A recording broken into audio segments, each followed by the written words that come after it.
네, 갓솔저 모닝 큐티의 윤영국입니다. 오늘은 그 마가복음 10장인데요. 10장 17절부터 31절까지 내용을 이렇게 보겠습니다. 그 내용이 뭐냐면 재물이 많은 어떤 청년이 영생을 얻기 위해서 예수님한테 질문을 했다가 재물이 많아서 그 말씀 듣고 예수님을 떠나는 그런 어떤 장면 이렇게입니다. 영생이 중요합니까? 재물을 계속 그것을 가지고 있는 것이 중요합니까? 재물을 가지고 있어서 우리가 이 땅에서는 잘 살 수 있지만 재물을 또 영생의 어떤 삶, 또 내세까지는 가지고 갈 수는 이렇게 없지 않습니까?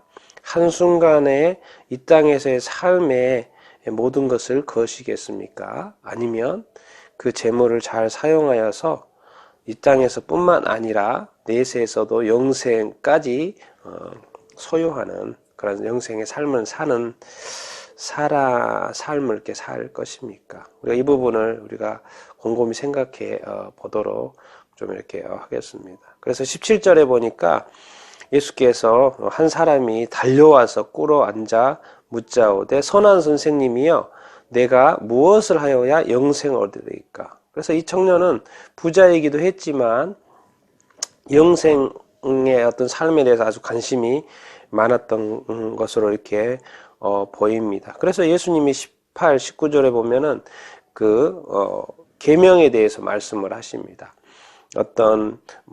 내가 계명을 안 하니 살인하지 말라, 간음하지 말라, 도둑질하지 말라, 거짓 증언하지 말라, 속여 빼앗지 말라, 내 부모를 공경하라. 그런데 20절에 보니까 이 청년이 내가 어려서부터 다 지켰습니다 라고 말합니다. 그러니까 21절에 예수께서 그를 보시고 사랑하사. 왜 그렇습니까? 너무 잘 지켜왔다고 하니까 예수님께서 아주 사랑스러운 마음으로 눈으로 이렇게 보시는 것이죠. 그런데 한 가지 이제 예수님이 말씀하십니다. 한 가지 부족한 것이 있다는 거예요. 그러시면서 내게 있는 것을 다 팔아서 가난한 자들에게 주라. 그리하면 하늘에서 보화가 있을 것이다. 하늘에서 보화가 하늘 통장이 있는데 그 하늘 통장에 내 보화가 내게 있을 것이다. 이것은 네 것이다. 하늘에 있지만 네 것이 될 것이다. 그리고 와서 나를 따르라. 왜? 소유를 가지고 있으면 그 소유를 가지고 있는 그곳에 계속 머물 수밖에 없잖아요. 그런데 그것을 소유를 다 팔아서 가난한 자들한테 다 주어버렸을 경우에는 뭡니까? 내게 남는 소유가 없잖아요. 그러니까 가볍게 주님을 따라갈 수 있게 되죠.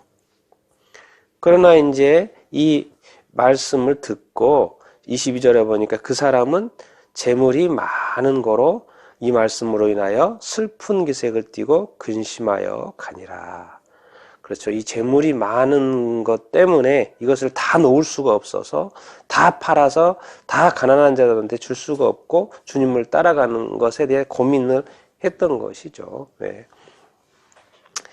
그런데 이제 그 마태복음, 마가복음, 누가복음의 이 사례가 다 나오는데요. 21절에 한 가지 부족한 것이 있는데 내게 있는 것을 다 팔아. 내게 있는 것은 마태복음에서는 내 소유라고 이렇게 되어 있고 마가복음, 누가복음은 내게 있는 것이라고 되어 있는데 결국 내게 있는 것이 내 소유가 아닙니까? 내 소유는 뭡니까? 이렇게 내 것이죠.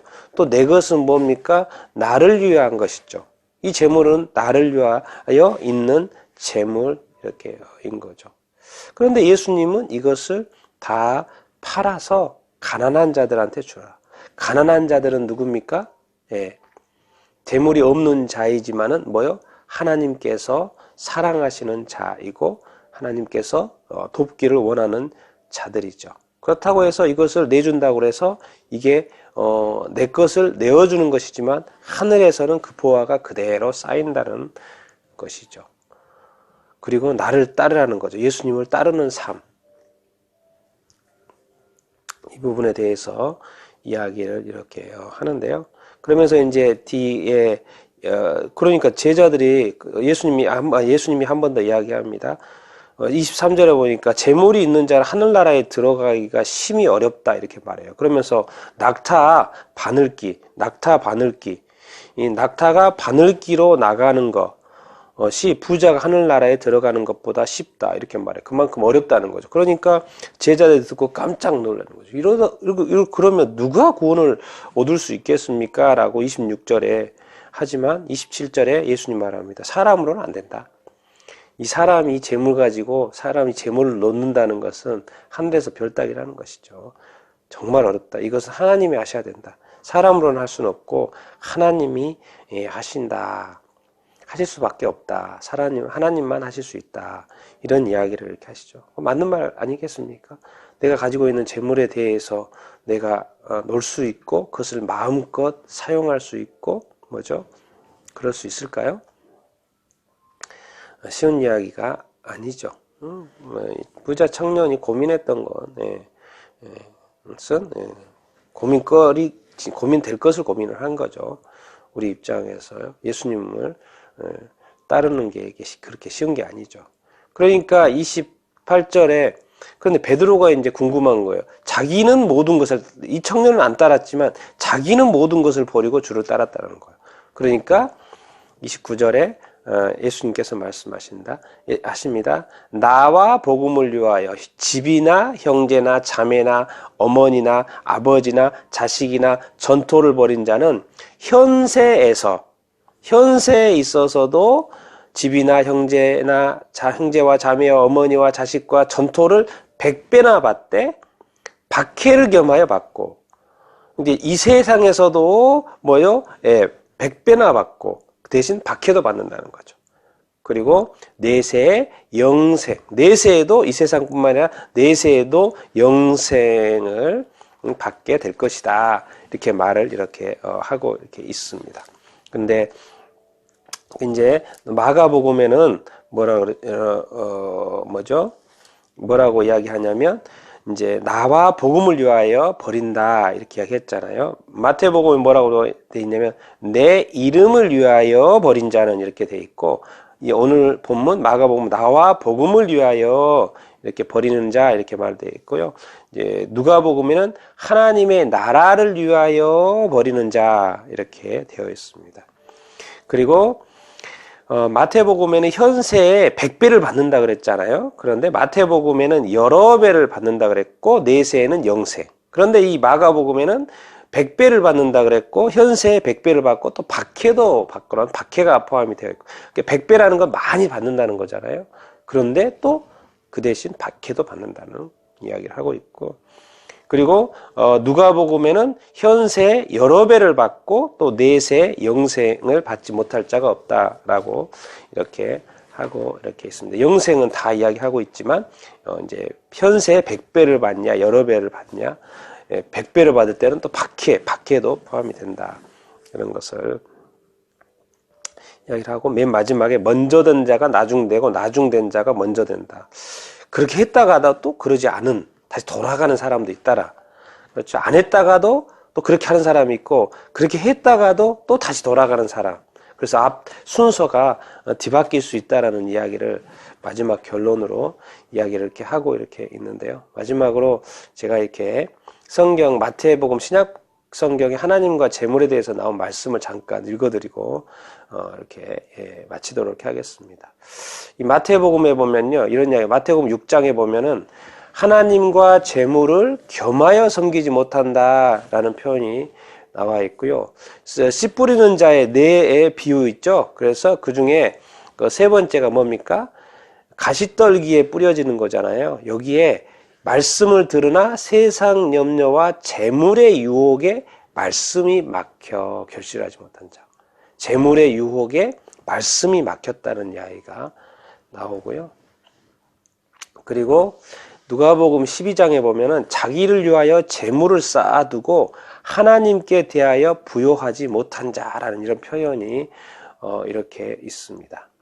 그리고 사도행전에 보면 이제 이 성령님 내려가시고 사람들이 이제 예수님 많이 믿게 되는 일들이 이렇게 초반에 이렇게 나오잖아요. 그런데 이런 이야기가 있습니다. 믿는 무리가 한 마음과 한 뜻이 되어 모든 물건을 서로 통용하고 자기 재물을 조금이라도 자기 것이라 하는 이가 하나도 없더라. 이렇게 이야기하고 고린도후서 12장에도 이런 말씀이 있습니다. 내가 너희 영혼을 위하여 크게 기뻐함으로 재물을 사용하고 또 내 자신까지도 내어주겠다. 사도 바울이 이제 고린도 교회에 하는 말이죠. 너희 영혼을 위하여 재물을 사용하고 내 자신까지도 내어준다. 이런 말이 이렇게 있고요. 디모데전서 6장에 보면 이런 말이 있습니다. 이 세대에서 너가 이 세대에서 부한 자들을 명하여 마음을 높이지 말고 정함이 없는 재물에 소망을 두지 말고 오직 우리에게 모든 것을 후히 주사 누리게 하시는 하나님께 두며 라는 이런 표현이 이렇게 있습니다. 그리고 야고보서 5장에 보면 5장 3절에 보면은 너희가 말세에 재물을 쌓았도다 라는 이런 이야기가 이렇게 있고요. 요한 1서 3장 17절에 보면 이런 이야기가 있습니다. 이런 말씀이 있습니다. 누가 이 세상의 재물을 가지고 형제의 궁핍함을 보고도 도와줄 마음을 닫으면 하나님의 사랑이 어찌 그 속에 거하겠느냐. 이 세상의 재물을 가지고 형제의 궁핍함을 보고도 도와줄 마음이 없으면 닫으면 하나님의 사랑이 어찌 그 속에 거하겠느냐. 오늘 또 본문과 아주 일치된 말씀. 제가 이게 재물이 좀 나와 있는 그런 단어를 찾아서 오늘 말씀을 좀 이렇게 언급을 이렇게 해봤는데요. 이 재물이 많은 청년이 영생 얻는 것도 싶은데 이 세상에 이 재물을 놓지를 못하는 거죠. 재물은 소유하라고 있는 것 같지만 이 소유를 사실 이 재물을 사용하라고 있는 거죠. 그런데 이 주님께서는 이 사용을 나와 복음을 위하여 하나님의 나라를 위하여 그리고 내 이름을 위하여 해준다면 하늘에 보화가 있을 것이다. 그리고 너는 나를 따르는 자가 되라. 베드로와 같은 사도 제자와 같이. 그러면 현세에 복을 받을 것이고 또 내세의 영생 꼭 받게 될 것이다 라고 이렇게 말씀하고 있습니다.